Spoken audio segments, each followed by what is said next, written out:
Segala puji bagi Allah yang telah memberikan nikmat iman dan Islam dan juga nikmat sehat ya Ibu ya.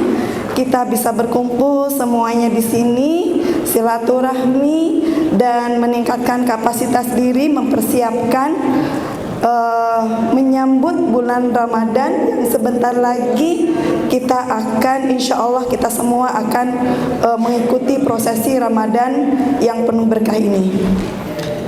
Tak lupa salawat dan salam mari kita sampaikan kepada junjungan Nabi Muhammad Sallallahu Alaihi Wasallam, para sahabatnya dan para tabi'in dan para pengikutnya sampai akhir zaman. Dan tak lupa kita semua juga insya Allah menjadi pengikutnya sampai akhir zaman nanti ya Bu ya. Terima kasih saya sampaikan kepada Yayasan Aksara Al-Quran Ar-Rasyid yang telah menjadi fasilitator dalam acara pesantren lansia ya, pesantren lansia, tapi namanya ilmu tidak mengenal waktu ya, tidak mengenal batas usia, semua bisa masuk di sini. Baik, terima kasih juga kepada para panitia dan juga para peserta yang sudah hadir. Insya Allah ini akan menjadi bekal kita semua ya, bagi saya juga. Baik, ibu-ibu, bunda, Yanda semuanya, saya berdiri di sini mungkin ingin berbagi dan juga dari bunda dan Yanda juga berbagi karena mungkin dari sisi lamanya usia ibu-ibu, bunda semua di sini udah lebih senior dari saya ya. Saya di sini hanya apa ya? Mungkin lebih muda dikit ya Bu ya. Karena saya juga sama Bu udah 50 tahunan. Udah tua saya juga Bu sama ya. Gitu. Jadi pengalamannya kita berbagi ya. Oke Bu, baik, untuk kiat sehat di masa lansia semuanya sudah melewati mungkin di usia di atas 40 tahun ya. Udah lolita. Baik, ada satu yang mungkin kita bisa ukur kesehatan kita itu seperti apa sih gitu ya. Apakah saya itu sehat atau tidak? Nah, saya akan menayangkan satu latihan nafas ya sebelum kita masuk ke sesi materinya. Kita akan coba. Okay. Nah ini kita akan uji coba, kita akan latihan nafas ya, mungkin bunda, Yanda semuanya. Bagaimana pola napas kita di usia yang sudah tidak muda lagi? Apakah kuat sampai 5 menit, 10 menit, atau sampai nanti ada di sini ada hitungan 2 ya. Kemudian di hitungan 5 dan di hitungan 10. Coba ya, kita akan coba. Ya, bisa videonya bisa ini nggak ya? Oke, ini merupakan video. Oke ya, kita mulai ya. Oke, tarik nafas Bu.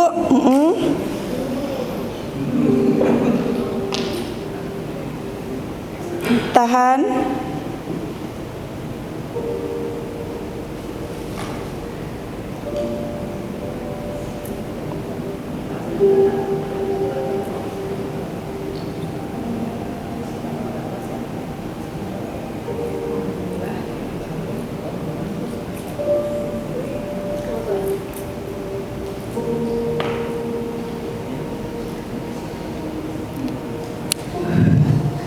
Saya sampai 5. Bapak Ibu sampai berapa? 5. Oke, berarti udah masih strong ya. Ada yang nyampe 10? Boleh diulang? Oke ya. Berapa Pak? Ulang dulu. Oke, diulang katanya Teh ya. Ya, kita ulang ya, karena ini penting sekali ya. Gangguan pernapasan sudah mulai ya di usia kita ya. Udah mulai engap, naik tangga dikit udah ngos-ngosan, liur gitu ya. Kadang-kadang leng gitu kan, seperti itu ya. Ya, kita coba lagi ya Teh. Oke, siapkan diri dulu ya. Siapkan, mau minum dulu silahkan, boleh. Tarik napas dulu. Siap ya energinya, paru-parunya nih, kekuatan paru-paru yang akan kita ini kan. Boleh berdiri. Nah, kekuatan paru-paru ini nanti akan berdampak juga ketika kita baca Al-Quran. Ya, enak kan kalau kita nafasnya panjang, enggak tersengal-sengal, enak ya. Oke ya, kita mulai. Siap ya? Oke, 1, 2, 3. Oke, 1, 2, 3. Oke, tarik nafas.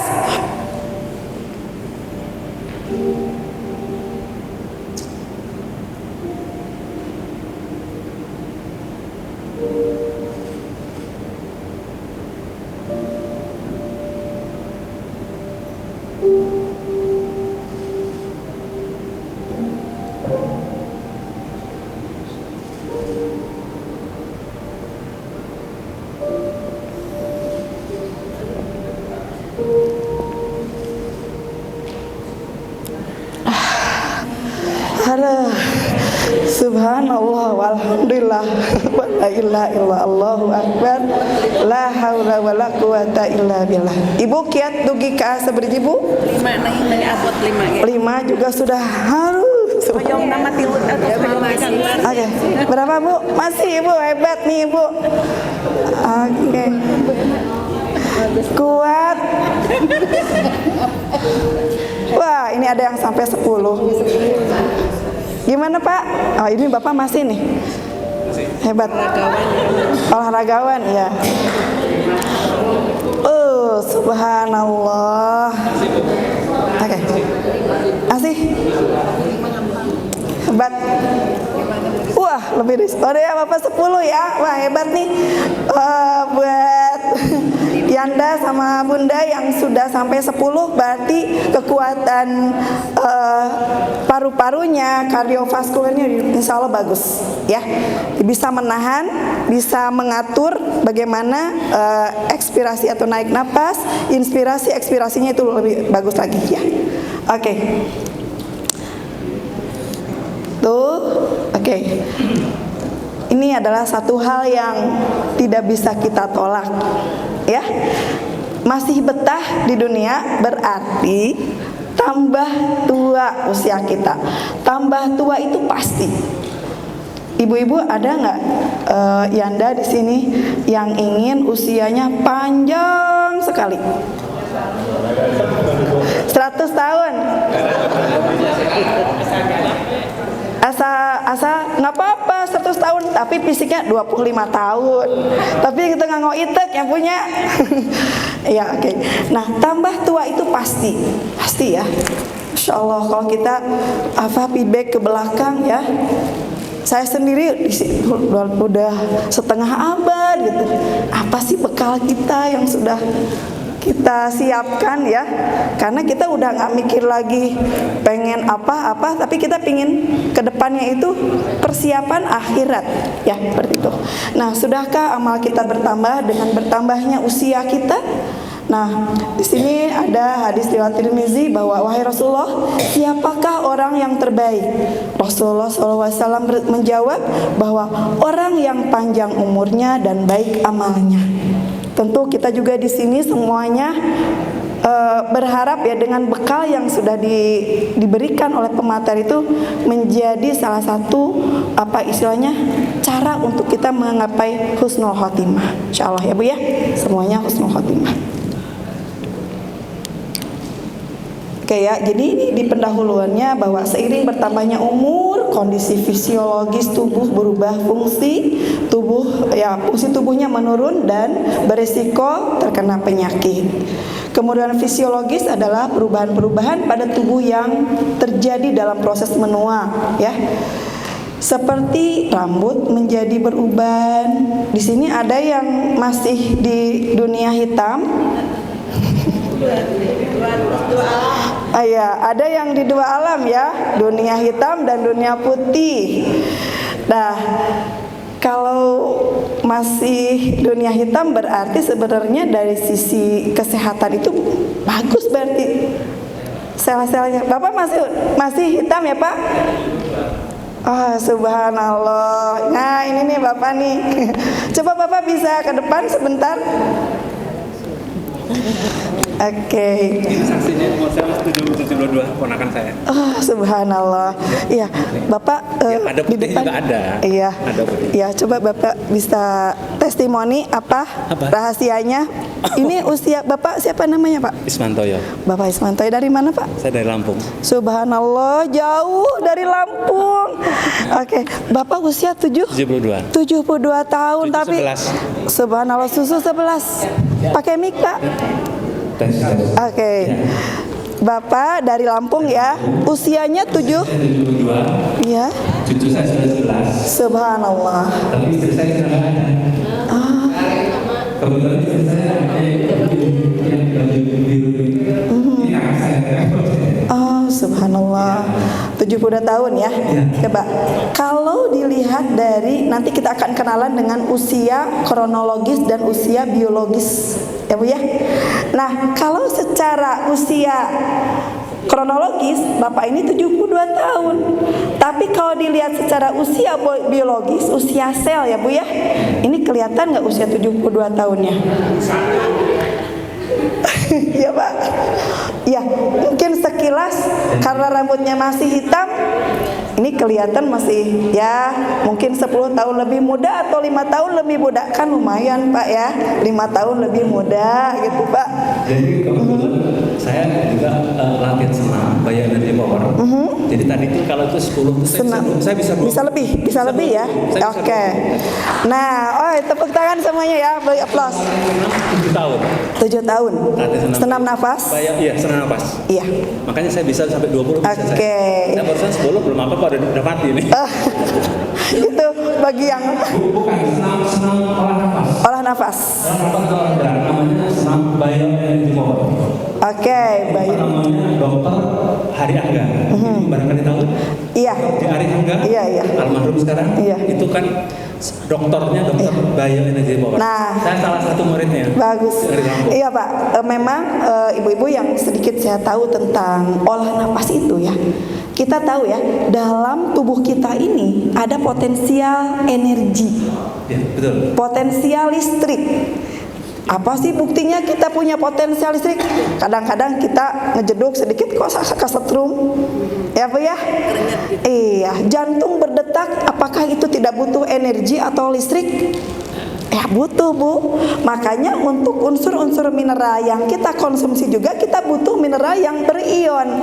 Kalsium, ion. Ya kan? Air berion nggak Bu? Berion, H2O. Itu semuanya berion karena butuh untuk kebutuhan suplai listrik kita dalam tubuh kita. Nah Bapak ini sudah melatih berapa lama nih? Saya kebetulan juga berenang. Saya berenang di laut antar pulau.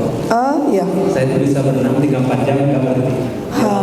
Di laut sampai di kolam. Di laut sampai antar pulau. Oh luar biasa ya, memang. Berenang antar pulau itu bisa 4-5 jam. Tanpa pelampung. Tanpa pelampung, subhanallah. Tahu buaya? Kita nggak ada buaya ya. Adanya kuda laut kecil. Berenang di laut itu sudah 15 tahun.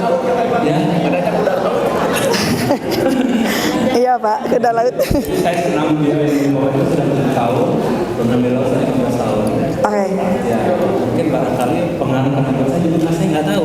Iya, karena dengan renang itu satu potensial listriknya masuk. Potensial listriknya itu lebih dari Bapak ini ya. Yang saya tahu Bu ya, ketika kita olah nafas, latihan olah nafas plus gerakan-gerakan tertentu ya, itu ternyata bisa mengeluarkan gelombang alfa, theta, gamma, beta. Alfa, beta, sama theta. Nah itu ya. Dokter beritahu. Ya, nah itu bisa menjadi terapi bagi diri sendiri dan juga bagi orang lain, Bapak. Oke, yang kanker, yang tumor itu bisa ditembak dengan olah ini, Pak. Bisa mengeluarkan, Bapak itu sudah bisa mengeluarkan gelombang alfa, beta, theta. Subhanallah. Itu ciptaan Allah yang begitu sempurna. Kalau kita bisa latih diri sendiri itu seperti itu, Bu. Ya, itu Pak. Saya mungkin mau tes sebentar, Bu Dokter. Boleh, mangga. Saya 2017, saya diabetesnya 600. 600. Asam urat saya 18, paru-paru saya tinggal sebelah. Terus kemudian kolesterol saya hampir 500. Masya Saya sudah divonis mati. Dokter. Diponis mati tapi masih hidup ya sekarang. Ini paru-paru saya dalam normal. Iya. Kita balik mati. Saya diabetes 3 bulan.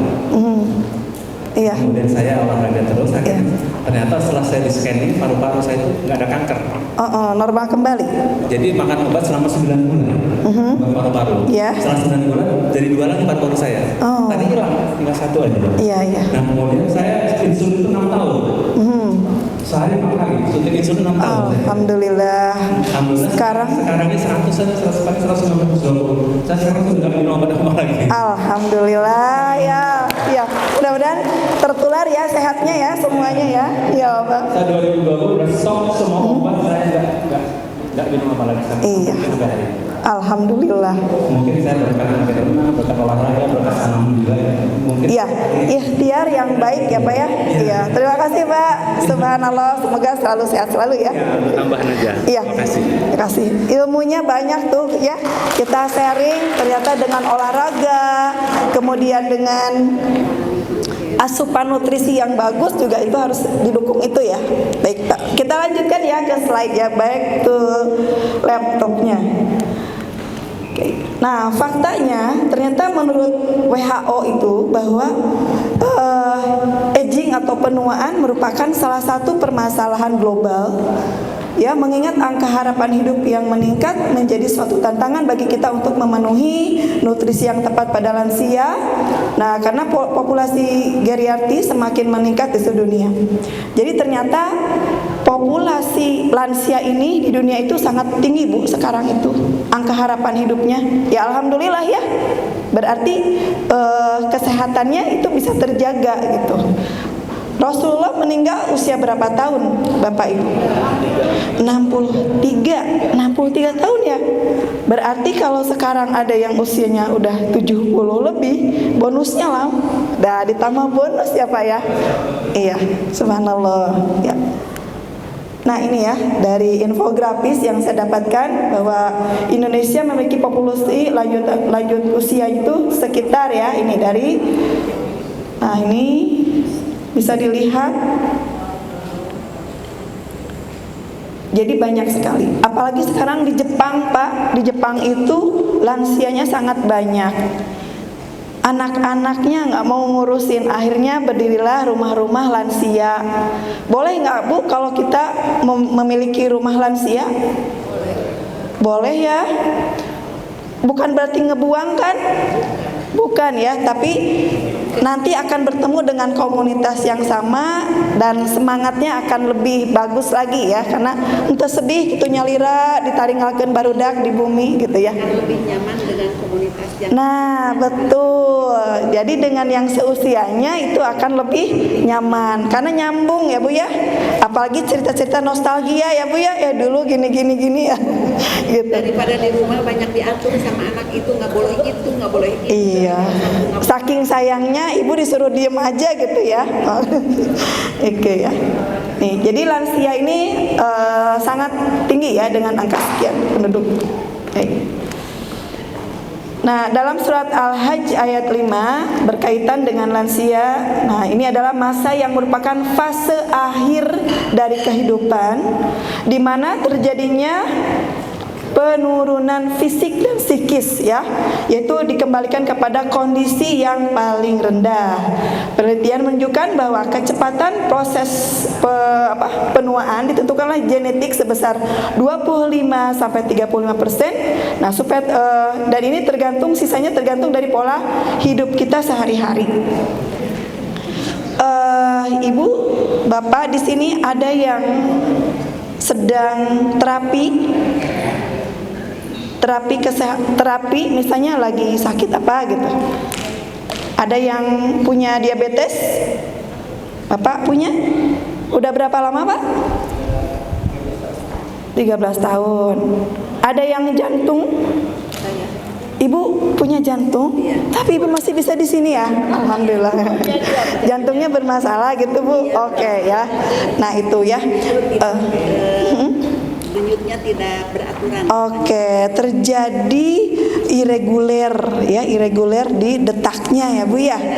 Jantan kalau ibu lihat pemuda yang ganteng, duk oh gitu ya Bu ya. Pasti. Iya, gitu ya. Bapak Ibu sekalian, bahwa aging itu ternyata tidak melihat usia. Sekarang Bapak Ibu bisa lihat nggak ya? Kalau para pemuda pun ternyata atau pemudi pun sekarang udah mulai ada penuaan dini, Pak. Kenapa ya? Ada umurnya masih 25 tahun. Ternyata udah kena diabetes. Itu kan penyakit yang sudah berumur sebenarnya karena terjadi perubahan fisiologis, anatomi fisiologis ya Pak ya. Ada yang masih umur 20 tahun udah kena hipertensi, jantung, kolesterol. Itu kan penyakit-penyakit yang harusnya mungkin di usia lansia gitu, dimana terjadi penurunan fungsi organ-organnya. Tapi ternyata kenapa anak-anak muda sekarang malah terjadi aging atau penuaan dini. Nah ini yang jadi masalah apa sih sebenarnya? Ya kita lihat ya Bu ya. Kembali ke masa muda kita. Yuk kita ke umur 17 tahun ya Bu. Kira-kira nih kita di asupan nutrisinya udah betul nggak? Makan, istirahat, tidurnya, pola aktivitas sehari-harinya udah betul nggak gitu? Oh iya ya, zaman dulu teh suka dugem misalnya kalau istirahatnya, atau suka begadang. Nah itu Bu, ternyata kita mempunyai jam organ, di mana organ tubuh kita sebenarnya memiliki jamnya untuk istirahat, jamnya untuk metabolisme. Nah sekarang Bu, dengan adanya media sosial, nyalalamperkeun Bu karena HP ya semuanya. Kira-kira di sini Bu ada nggak yang tidurnya lebih dari jam 12? Ada Pak? Ada, masih ada ya Pak. Strong banget. Ya. Nah, kalau dari masa mudanya ternyata suka begadang, lama-lama Bu, itu yang harusnya liver, ginjal, istirahat, itu dipaksa, diruda paksa buat terus-terusan 24 jam bekerja. Apa enggak soak Bu organnya? Pasti soak ya Bu ya. Mobil aja kalau dipakai terus-terusan pasti itu seperti itu ya. Jadi ternyata tergantung dari pola hidup kita sehari-hari ya gitu. Nah ya, usia, kalau kita bertanya pada diri sendiri, usia kita udah berapa? Ada yang 50, ada yang 60, ya ada yang sudah berlanjut, ada 72 gitu. Kita sering berpikir apa sih yang sudah kita lakukan, ya Pak ya, ya Ibu ya, gitu. Nah di sini kita akan berbicara tentang usia kronologis. Itu kalau kronologis mah berdasarkan akte Separuhnya akte, Bu. Ada akte kan? Akte kelahiran atau dari kakak ya, atau dari informasi ibu kita dulu nggak ada aktenya misalnya, tapi waktu kelahiran anak itu suka disambungkan dengan peristiwa-peristiwa yang terjadi waktu itu. Oh iya, nggak tahu tanggalnya, cuman waktu itu kelahirannya itu sama dengan peristiwa apa gitu ya, kadang seperti itu. Nah sekarang di usia biologis, usia biologis itu adalah usia sel.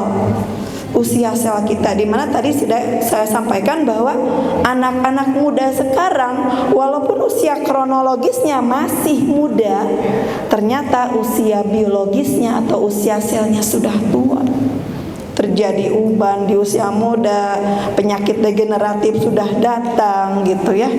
Nah, di penelitian terbaru ibu-ibu, ternyata penyakit degeneratif yang menimpa anak-anak muda sekarang ternyata cikal bakalnya adalah ketika ibunya itu mengandung di usia kandungan, mulainya dari sana, Bu. Masya Allah. Kemudian di asuhan 1000 hari pertama kehidupan, salah-salah asuh anak kita mendapatkan aging di usia dini. Begitu, Bu. Ternyata di 1000 hari pertama kehidupan. Makanya ini yang masih punya cucu ya, Bu ya, atau anak yang masih baru hamil gitu, ini dipepejahkan 1000 hari pertama kehidupan kamu harus bagus pola asuh asihnya pada anak kamu. Karena supaya apa? Tidak terjadi aging atau terjadi penyakit degeneratif di usia mudanya. Jadi usia harapan hidupnya panjang ya, Bu ya. Mudah-mudahan nyampe 100 tahun. Dan nggak ada yang mau di sini yang 100 tahun ya, Ibu mah godo-godo nggak mau. Bapak mau nggak kalau dikasih usia 100 tahun? Insya Allah. Bapak masih semangat ya Pak? Diusahakan. Iya Pak. Walaupun teman-teman di GIR udah nggak ada, asarada gimana ya Pak ya? Ya. Akhirnya minta sama Allah, ya Allah, matikanlah hamba dalam keadaan husnul khotimah, insyaallah. Itu ya. Sehat. Nah, kita kembali ya, definisi sehat itu apa? Nah, Abi mah mau narusin secara teori. Bade ka Bapak mengapa kalau sehat menurut Bapak apa ya? Enak makan, enak tidur. Ya, oke. Enak makan, enak tidur, nggak banyak pikiran, enjoy, gitu Pak ya. Hablum minallah, hablum minannasnya jalan. Itu ya, itu konsep kita ya Pak ya. Insya Allah itu. Nah, kalau menurut WHO katanya gini, merumuskan dalam cakupan yang sangat luas, keadaan yang sempurna baik fisiknya sehat, mental sehat, sosialnya sehat, dan tidak hanya terbebas dari penyakit atau kelemahan atau cacat. Jadi sempurna. Fisiknya, cara pikirnya, sosialnya. Sosial itu berarti kan sama kerabat, sama keluarga ya Bu ya, menjalin hubungan yang harmonis, sinergis, yang bagus, sefrekuensi gitu kan. Tidak banyak konflik, walaupun ada konflik bisa diatasi dengan baik ya, seperti itu. Nah itu di hablum minannas. Nah hablum minallahnya juga tambah-tambah ya. Yang sehat itu berarti dia bisa melakukan apa yang menjadi kewajibannya sebagai hamba-hamba Allah, seperti itu. Ya, mungkin dari WHO ini kan secara umum, kalau kita bisa terjemahkan secara sendiri gitu ya, karena kebutuhannya sendiri saat itu. Kebutuhan pada lansia, kiat sehatnya. Nah, untuk memenuhi kebutuhan hidupnya agar senantiasa bahagia. Oke, bahagia. Oke, ibu-ibu di sini, bapak-bapak, berapa persen kebahagiaan hari ini aja lah? Bahagia nggak bapak-bapak, ibu-ibu? Bahagia ya. Bahagia itu diukurnya dari mana nih? Hati yang bahagia, hati yang lapang ya. Hati yang lapang, karena dengan hati yang lapang kita bisa melihat apapun dari sudut pandang yang berbeda. Coba kalau gini, ada satu masalah satu, di dia ngutuk nguyek, sebal kasih eta teh, kieu. Monikeun katega, kasaya kieu. Oke, itu ya. Ini sisi satu sisi. Kalau yang lapang hatinya, dia akan geser ke sebelah sini.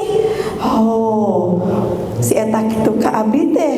Oh, ya udahlah husnudon aja. Gini. Sakit, coba kalau dia dipandang sakit, kalau dia satu sisi tega banget, ya Allah masih sakit, diabetes apapun, dari satu sisi. Tapi di sisi yang lain, sakitku, bahagiaku, dan di sanalah banyak lama menderita. Tapi kalau kita berlapang dada, bergeser sedikit aja ke sini, oh berarti Allah sayang sama saya. Allah berikan ujian pada saya dengan sakit, ya. Dan di sana pahalanya begitu banyak. Sampai saya pernah baca ada seorang sahabat yang sakit datang kepada Rasulullah, ya Rasulullah, saya tuh sakit seperti ini. Rasulullah begini menjawabnya, kamu akan sabar, kamu ingin sembuh atau sabar dengan sakit ini? Karena dengan sabar dengan sakit yang kamu derita ini, pahala kamu itu banyak dan Allah akan ridho. Akhirnya sahabat itu malah milihnya sakit dengan kondisi itu gitu.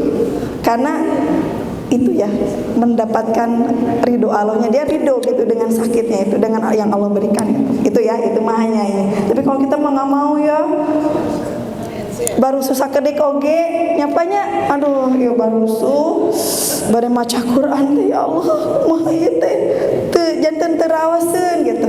Tapi nuju sehat kadang-kadang Al-Qur'an. Ya gitu ya. Jadi nikmatnya sehat itu ketika kita merasakan sakit. Sakit itu mahal atau murah, Bu? Sehat itu mahal atau murah? Mahal ya. Kalau kayak kemarin Ibu ketika Covid ya, Masya Allah, sakit juga mahal, bayar rumah sakit. Nah itu belum kita punya uang bayarkan ke rumah sakit. Nyaman gak kita ditusuk-tusuk ya? Ambil darah ya Bu ya, suntik ya Bu ya, diinfus dan nyeri itu katanya, jabah mayar, jabah nyeri, mendingan kena sehatnya. Sehat. Iya gitu Pak ya. Nah oke ya, kita kebutuhan pada lansia. Nah ini menurut teori ya Pak, Ibu, bahwa kebutuhan basic ya manusia itu ada piramid yang ini kan diagram Maslow namanya ini ya, Abraham Maslow. Yang paling dasar ini adalah kebutuhan fisiologis, makan, minum ya. Kemudian kebutuhan kita BAB, BAK itu semua kebutuhan. Kalau lancar-lancar saja itu alhamdulillah. Ada yang pernah terganggu dengan BAB-nya atau itu? Bapak ada pengalaman? Saya sering merasakan di usia ini ya. Sering BAK. Oke, sering BAK. Satu penyakit karena faktor usia lansia ini. Sering BAK. Iya. Kalau minum banyak, BAK-nya banyak. Lebih banyak apalagi. Bisa tertahan nggak Pak? Bisa.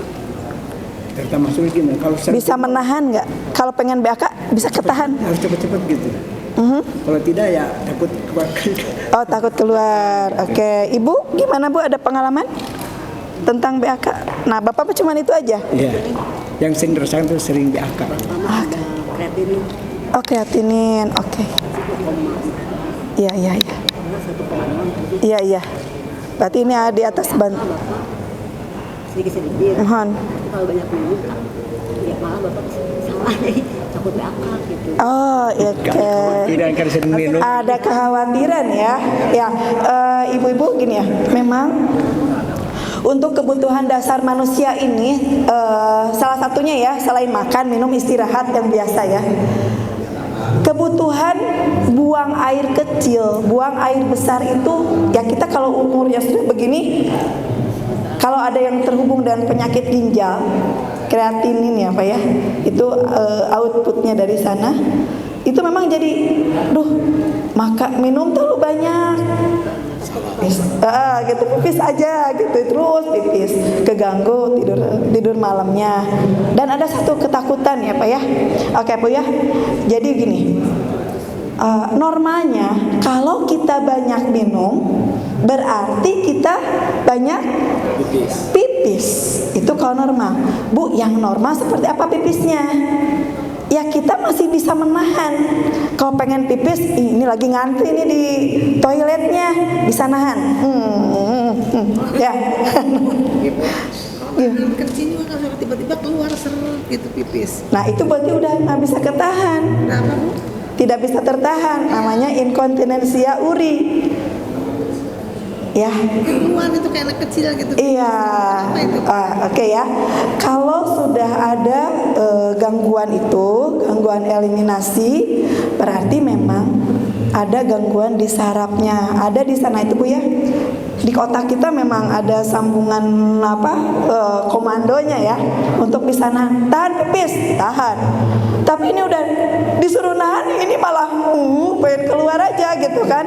Nah berarti sarafnya yang mengatur kontriksi di daerah uretranya itu ada gangguan. Ya. Sadar kadang-kadang gini ya Bu ya, cuma malas, hayo minum teh beser kacai. Seharusnya itu disyukuri Bu. Kalau kita banyak minum beser, lihat urinnya, lihat air kencing kitanya. Kalau masih kuning tua, berarti sebenarnya itu dehidrasi, tubuh kita teh soak Bu. Dehidrasi kalau kuning tua, apalagi kalau kayak air teh. Nah kalau kita BAK-nya sering dilihat ya sih Bu, kalau lagi BAK airnya harus ya dilihat ya, jangan abai, mentang-mentang itu pengeluaran, ya udah dilihat ya Bu ya warnanya. Kalau warnanya udah memudar, tambah siang tambah memudar, berarti ibu, bapak semua terhidrasi dengan baik. Tapi kalau kuning pekat, berarti sinyal tubuh kita untuk apa? Banyak minum, ya, banyak minum. Nah kalau yang sudah ada diagnosa dokter dengan terkait dengan ginjal ya Pak ya, dibatasi minumannya ya, karena ginjalnya sudah mulai bermasalah, jadi dia terlalu berat untuk menyaring cairan ya, terutama darahnya, seperti itu. Apa? Nah, kalau sering BAK-nya karena banyak minum dan Bapak masih bisa menahan, itu masih bagus. Tapi kalau sering minum, udah los aja, los. Iya. Oke, kita latihan nahan kencing ya sekarang. Mau nggak Bu? Oke, semuanya bisa ya. Latihan menahan kencing memang itu harus, karena untuk melatih otot-otot diafragma bawah dan otot-otot yang berhubungan ya nanti saraf-sarafnya yang di uretranya. Jadi kalau ibu-ibu mah mungkin biasa ya, kalau yang habis lahiran ada senam Kegel, bapak-bapak juga sama, tahan dengan tarik nafas. Tadi bapak bisa. Nah, tarik nafas itu bisa melatih itu. Tahan, pengen kencing. Jadi ini ototnya dikerutkan Bu, bagian abdomen bawahnya. Buka, relaksasi. Kerutkan lagi. Nah itu ya. Jadi abdomen bawah bisa kelatih. Ya mudah-mudahan nanti ke saluran uretranya itu nyambung. Gitu ya, ditahan. Dengan sering menahan apa tidak berakibat sering ditahan? Nah itu beda Pak. Kalau Bapak misalnya udah kebelet, harus segera dikeluarkan, nggak boleh ditahan sampai berjam-jam. Akhirnya kan akan terjadi masalah lah. Namanya diampet, ini udah pengen keluar, ya ditahan dia, muriding. Pernah kan Bu? Pernah nggak kalau lagi di kendaraan umum ya? Aduh, ini toilet di mana? Pak sopir, tolong dong, saya pengen BAK. Apa? Ini lagi di perjalanan. Ibu kalau nggak bisa nahan penting untuk keluar tuh. Iya, kalau nggak apa-apa ya Bun. Kalau misalnya ibu udah nggak bisa nahan, berarti ibu nggak iya itu. Dan bagaimana mungkin nanti ditanya secara fikih kalau terjadi inkontinensia urin itu bagaimana sah sholatnya enggak? Data matos panyawa atau bu kumaha teteka kontrol lagi ke otak kita udah nggak ada komando itu ya. Sama yang BAB juga bukan ada penyakitnya ya, inkontinensia alfi itu sama. Tidak bisa menahan BAB. Wah, terasa ngageyar. Sementara ini waktu sholat ada. Nah itu udah penyakit ya bu ya. Sama dengan ibu-ibu yang premenopause juga. Ketika darahnya bu udah di luar haid, berarti itu darahnya istihadah kan. Nah saya pengalaman bu, sebulan darahnya banyak banget itu ketika waktu itu ya, karena memang ada penyakit, ada hiperplasia endometrium waktu itu. Sebulan pak, kalau pipis itu ngocornya banyak air darahnya. Ketika sholat aja begini pak, darah itu, subhanallah. Itu ya, begitu. Kalau ibu-ibu mungkin pernah ada yang mengalami, ada juga yang enggak gitu seperti itu. Kalau penyakit itu nggak bisa ditahan ya gimana lagi, tetap kita jalankan kewajiban kita. Itu ya bu ya. Jadi di kebutuhan dasar manusia ini, terutama yang berhubungan kesehatan itu. Nah tambah ke atas, ini kebutuhannya adalah kebutuhan secara psikis. Ya, bapak, ibu perlu nggak sekarang ini rasa cinta? Perlu nggak pak? Perlu, ya kan?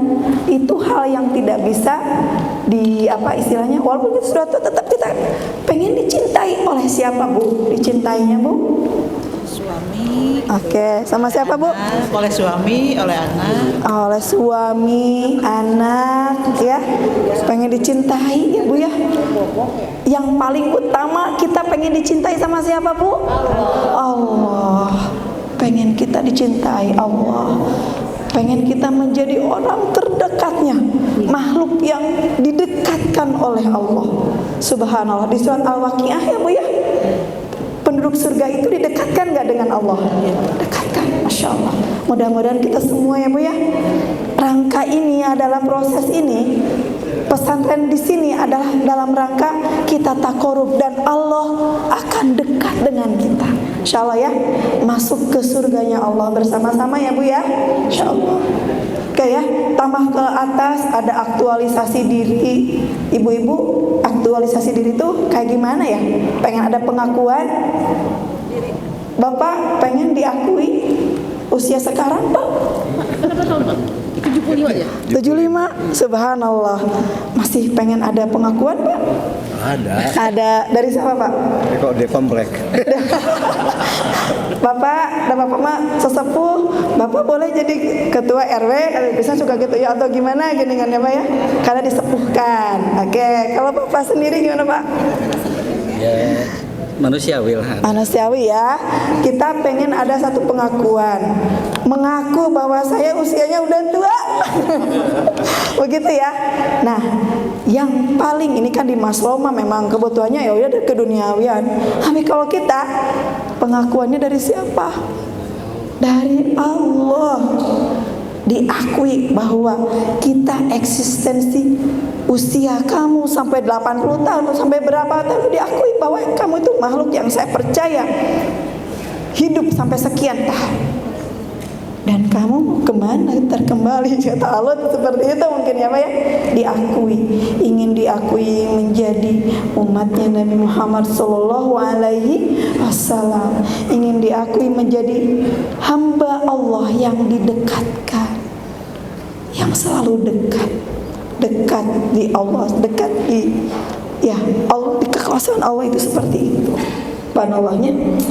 Oke, paling tinggi itu makanya bagaimana manusia dengan kesehatan fisiknya itu bisa menggapai aktualisasi diri.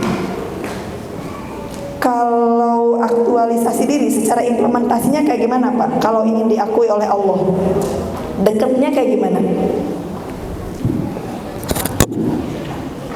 Berarti sholat ya, itu yang paling ini, aktualisasi kita di sholat. Hayya 'alas sholah. Ayo, mari kita berdoa, ayo berdoa kata Allah, berdoa, mendekat. hayya 'alal falah. Mari kita kepada kebahagiaan. Dicalonkan nyarong HP. Ih, nyawa anu tantangan ayeuna teu ka usia muda, teu ka usia tua, ya punya. Masya Allah, ujian hidup ya itu, Masya Allah. Tantangan ya Bu ya. Iya. Enggak kenal HP gimana? Kenal HP. Katumpul HP nya janten ya kita jadikan itu sebagai sarana untuk nambah ibadah ya gitu. Ini ya manusia sebagai klien. Di sini manusia sebagai makhluk biopsikososial dan spiritual merupakan kesatuan dari aspek jasmani rohani yang memiliki sifat unik dan kebutuhan yang berbeda sesuai dengan tingkat perkembangannya. Ya, yakin ya kita butuhnya beda-beda ya. Usia kita kebutuhannya apa juga itu seperti itu. Kita lewat saja. Oke, sekarang penuhi kebutuhan tidur. Lansia menurut teori ya memerlukan tidur 7 sampai 9 jam. Coba ya. Ibu di sini deh. Ibu kira-kira tidurnya berapa lama nih Bu? Dari jam berapa ke jam berapa? Dari jam 10 sampai jam 3. Oke, berarti berapa jam tuh Bu? 11, 12, 13. Cukup ya? Sehat ya berarti Ibu ya? Alhamdulillah sehat. Oke, dari ibu di sini 5 di atas 5 jam ya, itu udah dari jam 11 sampai jam 3. Kalau kita masih ada yang mungkin ada yang pernah kesiangan, sering ya. Mungkin karena terlalu malam ya gitu. Ya. Kita akan lihat nanti secara teori dan juga bagaimana Rasulullah SAW memberikan cara tidur yang sehat ya. Oke, kualitas tidur yang nyenyak di malam hari sangat penting bagi orang dewasa, terutama orang lanjut usia. Tidur berkualitas mencegah penurunan fungsi otak sehingga mengurangi resiko pikun, ya, memperbaiki kerusakan sel-sel tubuh. Sistem kekebalan tubuh lansia menjadi lebih kuat sehingga tidak mudah jatuh sakit. Untuk mengetahui cukup atau tidaknya waktu istirahat, maka lansia itu bisa terlihat dari suasana hati dan kondisi fisik di pagi hari. Coba nih yang pagi-paginya tenang ya. Ada juga yang pagi-paginya marah-marah. Wah ini itu berarti kualitas tidurnya kurang memenuhi ya. Bu, kalau tidur itu lamanya atau kualitasnya nih Pak? Kualitas. Berarti walaupun cuma 2 jam udah cukup dong? Enggak ya? Kalau Bapak berapa lama Pak kalau istirahat? Jam 10. Jam 10 sampai? Jam 3. Cukup ya Bu ya? Insya Allah. Nah, pagi-pagi dilihat dari suasana hati ya. Kalau tercukupi berarti pagi-pagi itu segar. Langsung ibadah, langsung mandi ya. Jam 3 mandi nggak apa-apa kan? Nggak bikin masuk angin kan? Enggak, insya Allah enggak. Yang penting sudah cukup. Kenapa Pak? Dingin apa air hangat jam 3. Boleh, Ibu pakai air hangat aja kalau nyamannya pakai itu. Kalau air dingin gimana tuh? Kami gilis. Nah, ya kalau ada air dingin, ya Ibu yang mengenal pasti Ibu dari sini, ya dari sendiri Bu. Ibu pengennya pakai air hangat atau air dingin? Saya sekarang sampai sekarang mandi air hangat gitu. Iya. Kalau kata jam 3 mandi air dingin bagus, betul nggak? Iya, yang penting mau hangat, mau dingin, yang penting terapi hidronya Bu. Terapi airnya. Itu jam berapa? Jam 3. Boleh jam 3. Bangun tidur. Bangun pelan-pelan ya. Bangunnya ya, jangan busak-busuk. HP mana? Oh iya, jangan. Jangan buka HP dulu, bangun tidur. Bangun pelan-pelan. Oke, ini ada nanti ya. Coba saya lihat. Kiat tidur ya, ini buat jadwal tidur yang teratur, ciptakan suasana tidur yang nyaman. Nih, Ibu terjadwal nggak tidurnya? Di diupayakan setelah sholat Isya itu tidak ada acara lagi, ya, langsung tidur. Nyelek naon Bu? Buka haid. Tengah susah mondok deui. Oke, jam berapa Ibu? Kalau tidur setelah sholat Isya, bangun jam 12. Oke, sholat Isya jam 8 ya. 9, 10, 11, 12, jam 1 biasa kebangun. 5 jam. Cukup nggak tidur segitu Bu? Cukup. Berarti sinyal tubuh itu Allah berikan, Ibu bangun, tahajud, ayo mendekat, ya. Begitu. Iya. Subhanallah. Iya. Rasulullah tidurnya berapa kali Bu? Bapak? Sehari? 2? Ada yang 3? Nggak bisa tidur siang Bu, karena saya dulu buka sama kantor ya nggak bisa. Tapi habis maghrib, pada maghrib langsung tidur, bangun jam 1 betul. Pada maghrib? Habis maghrib, Iya. pada maghrib. Habis maghrib. Jam 12 atau jam 1 bangun. Oke. Ya oke. Jadi kalau kita lihat pola Rasulullah, tidur itu habis Isya tidur, bisa bangun nanti di pertengahan malam. Rasulullah tahajudnya lama ya Bu ya, tahajud sampai bengkak-bengkak kakinya. Baca satu rakaat aja bisa 1 juz mungkin ya dibaca sampai bengkak. Nah setelah tahajud Rasulullah itu tidur lagi, bangun lagi menjelang subuh dan membaca ayat suci Al-Quran Ali Imran 10 ayat terakhir. Itu yang kedua, tidur yang kedua. Tidur yang ketiga kapan? Siang, menjelang zuhur atau sebelum zuhur atau setelah zuhur. Itu pernah nggak Bapak Ibu merasakan ketika siang ngantuk gitu ya, jam 10, jam 11 tuh udah kerlak ya. Ternyata itu sinyal tubuh kita memang butuh istirahat. Fightnya itu di jam 9, jam 9, jam 8, jam 5, 10. Kalau habis subuh itu dia organ tubuh kita masih nyantai-nyantai aja gitu. Makanya sarapan juga nggak usah yang berat-berat. Nasi goreng 2 piring enggak ya. Belum roti bakar, apalagi lepet, surabi dan lain-lain. Karunya Pak, Ibu, nyantai aja ya perut. Kasih sarapannya apa dulu Pak? Kalau yang sehat. Betul, buah-buahan dulu. Tuh buah-buahan makanya ribet. Sakit perut. Bagus sakit perut pagi-pagi. Bagus ya? Bagus. Memang ibu bapak mau nyimpan berapa lama nih sampah yang kemarin? Lebaran ya banyak kemarin makan pizza. Aduh, makan yang enak-enak lebaran dikeluarkan. Nah, pagi-pagi ketika bapak ibu makan sarapan dengan pisang misalnya ya, air putih, bangun tidur air putih nih segelas, dinikmatin Bu. Seperti orang yang haus, aduh nikmat ya Allah subhanallah, nikmat. Baca doa dulu. Karena apa? Nanti di slide selanjutnya ternyata air yang dibacakan itu akan berubah molekulnya menjadi molekul yang heksagonal. Heksagonal itu molekul yang sangat dicintai oleh sel. Nanti ya, itu efeknya dampak ke kesehatan nanti. Nah itu ya. Nah ini atur jadwal tidur siang. Tidur siang mesti sejam 2 jam nggak Pak? Enggak ya Pak ya. Paling 10 menit asal berbaring, 15 menit itu udah segar kembali. Saya kalau di kantor jam 11 itu udah aduh ngantuk berat. Aduh pengen ngagoler, di mana ngagoler ada CCTV. Ya udah ke masjid aja. Selonjoran dulu gitu ya di masjid. Nah itu memang kita butuh. Bahkan di negara Jepang yang bukan negara Islam, mereka sedang mempraktekkan gitu.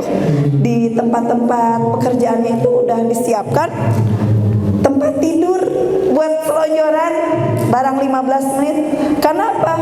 Karena dampaknya ke produksi itu lebih bagus dan mereka lebih sehat secara mental gitu. Itu diporsir-porsir sendiri.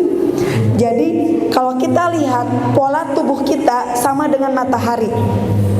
Pagi-pagi, nah berarti udah mulai nih. Pak matahari di bawah berarti kita juga ngikutin ya pola tubuh kita. Ditambah siang berarti produktivitas tambah kenceng. Tapi nanti ketika menjelang zuhur kita butuh istirahat. Tambah malam, tambah ke sore, senja sampai malam itu malam buat istirahat, emang total buat istirahat. Jangan dijadikan untuk bekerja. Kalau sekarang kenyataannya orang yang banyak bekerja malam itu udah siap-siap menabung di kemudian hari, itu organ livernya rusak, Bu. Liver itu fungsinya tidak cuma 1-2, dia itu menghandle, kalau menurut dokter Zaidul Akbar di teorinya itu 500 fungsi liver. Liver mah selalu on terus gitu ya. Makanya dia butuh istirahat di waktu malam hari ya, gitu. Olahraga dapat memicu produksi hormon serotonin yang berfungsi untuk mengatur emosi, daya ingat, dan menurunkan kadar stres pada tubuh akibat kelelahan fisik gitu ya. Jadi ini silahkan mungkin nanti bisa diimplementasikan oleh Bapak Ibu dan saya juga ya, sama. Sunnah dalam tidur. Nah ini sunnah dalam tidur ini kiat yang Rasulullah SAW ajarkan ya. Wudu sebelum tidur. Bapak Ibu, kalau doa tidur itu apa ya? Masih ingat ya? Bismika Allahumma ahya wa bismika amut. Jadi tidur itu kita nggak sadar dan kita benar-benar pasrah. Ya, pasrah. Mau terjadi apapun pasrah. Mau dicabut nyawa pun pasrah. Itu ya. Makanya kita ingin husnul khotimah sebelum tidur biasakan wudu dalam keadaan suci insyaallah. Setelah gimana Pak? Bapak ada hadis yang melarang tidur pada asar, itu alasannya gimana? Oke, nanti ya Bu ya. Ayo. Nanti ada beberapa jenis tidur ya Pak ya. Oke ya. Wudu sebelum tidur. Sebelum aktivitas apapun sebaiknya kita berwudu. Jaga kesucian diri gitu ya.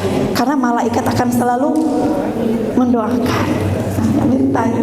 Malaikatnya malaikat pencabut nyawa. Kalau malaikat pencabut nyawa mas, katanya dari keterangan, ada keterangan bahwa sehari itu bisa melihat wajah Bapak 70 kan. Ini lagi apa ya? Daftar. Oh belum ada ini mah, ibu ini mah pindah ke ibu ini. Begitu ya, ngeri juga ya kita dibayang-bayangin oleh namanya kematian. Kullu nafsin dha'iqatul maut. Siapapun yang bernyawa itu pasti akan mati, pasti ya. Suka lupa nggak sih Pak itu kematian? Lupa kalau kerja jajan. Lah, menuju jajan lucu. Iya ya, itu oke ya. Zikir sebelum tidur, zikir ya weh. Sudah zikirnya udah hafal ya pasti ya, sama Ustaz sudah disampaikan ya. Zikir. Apa yang Bapak bisa silahkan. Maka malah ada keterangan katanya gini, surat Al-Mulk itu adalah nanti akan menjadi penyelamat di kubur ya, di siksa kubur. Baca boleh sebelum tidur, boleh kapanpun boleh ya, boleh. Baca aja kapanpun. Ya, mau tidur juga baca aja ya. Mudah-mudahan jadi menjelma. Kalau ibu-ibu nanti kalau meninggal, di kuburan menjelma jadi cowok ganteng gitu ya, atau bidadari yang cantik. Jadi tersiur ditemenin oleh itu. Oke, baca An-Nas, Al-Falaq, Al-Ikhlas. Mungkin posisi tidur juga ya. Yang bagus itu posisi tidurnya kemana? Terlentang, kanan apa kiri? Ke kanan. Kalau di kesehatan sendiri saya juga nggak ngerti ya. Kalau di kebidanan sendiri, ibu-ibu yang hamil miringnya ke kiri katanya. Kalau tenggorok jangan ya, nanti engap. Ke kiri. Ke kiri itu berarti ada apa? Jantung. Jantungnya akhirnya ketekan. Sementara jantung adalah vital bagi kita ya, merupakan organ yang sangat vital. Nah, katanya kalau yang dari kesehatan mah supaya vena cava inferior superiornya itu enggak nggak tertekan, justru saya mah mendingan kena jantung jantung tidak tertekan daripada vena cava, ya gitu. Nah, kalau Rasulullah memberikan contoh tidur itu ke arah kanan dan menghadap kiblat, seolah-olah seperti apa kita? Iya, pasrah ya kita ketika udah tidur, udah nggak bisa ngapain. Nah, kanan berarti jantung kita insya Allah tidak akan tertekan, akan enak, ritmenya enak. Nah tadi ibu ada yang irreguler mana? Yang jantungnya irreguler siapa ya tadi? Nah itu tadi ya. Jadi ibu upayakan untuk tidur juga ke sebelah kanan ya bu ya, supaya tidak terjadi irreguler. Dan tadi olah nafas bu, latihan ketika zikir. Ketika zikir, ibu sukanya zikir apa? Subhanallah, alhamdulillah, Allahu akbar. Oke, subhanallah, alhamdulillah. Ada zikir yang ingin mana di surga apa? La haula wala quwata illa billah. Ibu, ini ada satu keterangan ya, saya nggak tahu itu sahih apa tidak, tapi ini menjadi motivasi kita. Ketika Rasulullah katanya mengunjungi melihat surga, ada malaikat yang pada diam aja. Itu bangunan belum jadi. Kenapa pada diam? Orang yang mesannya berhenti berzikir. Jadi sebenarnya subhanallah kita bahagia sekali, harus bangga menjadi umat Nabi Muhammad SAW, karena kita punya jalan tol bu. Kalau kita lihat mahnya ustadz asatid mah udah biasa ya, atau kita mah apa dikasih zikir-zikir yang untuk membangun, ada yang untuk menumbuhkan taman surganya, ada yang untuk membangun istananya. Hanya dengan zikir asal kita latih terus zikir subhanallah. Illallah. Ini lidah itu subhanallah. La ilaha illallah terus.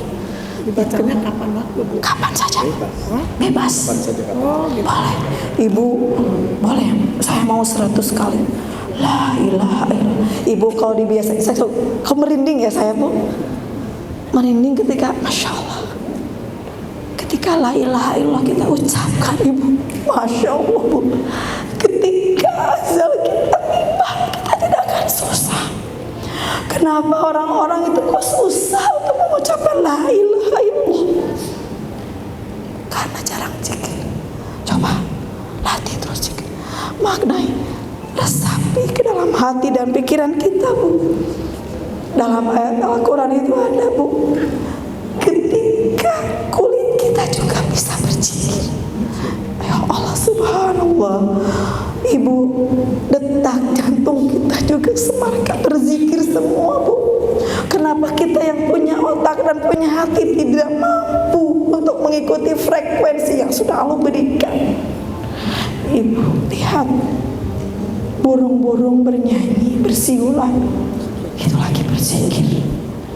Kalau ibu senang tanaman, lihat zikir mereka seperti apa, keluar embun. Saya lihat Bunda Siti Maryam itu ketika melihat gemericiknya air, itu tak lepas dari zikir sampai begini ya, dicampik gitu si air itu, lihat kejernihannya sampai, karena ahli zikir kan Bunda Maryam itu ya, perempuan yang pertama masuk surga itu kan. Melihat air aja yang jernih, tak lepas dari zikir. Subhanallah, segala puji bagi Allah yang telah menciptakan air ini.